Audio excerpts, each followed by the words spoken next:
നിങ്ങളുടെ കയ്യിലെ പൈസയിലല്ല, കൽബിൽ തോന്നണം. എന്റെ ഭാര്യ, ലോകത്ത് കുറെ സുന്ദരിമാരുണ്ടായിരിക്കാം, എനിക്ക് എന്റെ ഭാര്യ ഏറ്റവും വലിയ സുന്ദരിയാണ്, അൽഹംദുലില്ലാഹ്.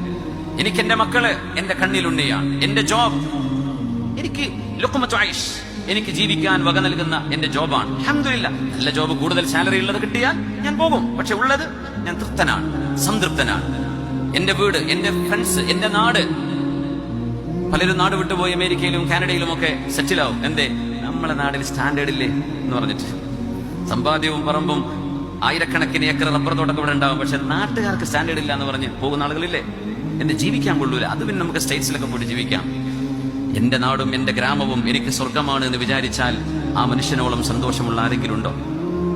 നമ്മുടെ ചുറ്റുവട്ടങ്ങളിൽ സന്തോഷം അല്ലാഹു നൽകിയതാ. പക്ഷെ നമുക്ക് തോന്നുകയാണ് കുറെ കിട്ടിയാലാ സന്തോഷിക്കുക. അല്ല, അതിനാണ് പ്രവാചകർ നമ്മുടെ മുമ്പിലേക്ക് അല്ലാഹു പറഞ്ഞയച്ചത്, മനുഷ്യന് സമാധാനം നൽകാൻ. അതുകൊണ്ട് പറഞ്ഞു, അൽ ഖനാഅതു കൻസുൻ ലാ തഫ്നാ, ഉള്ളതുകൊണ്ട് തൃപ്തിപ്പെടുക എന്ന് പറയുന്നത് ഒരിക്കലും തീർന്നു പോകാത്ത നിധിയാണ്.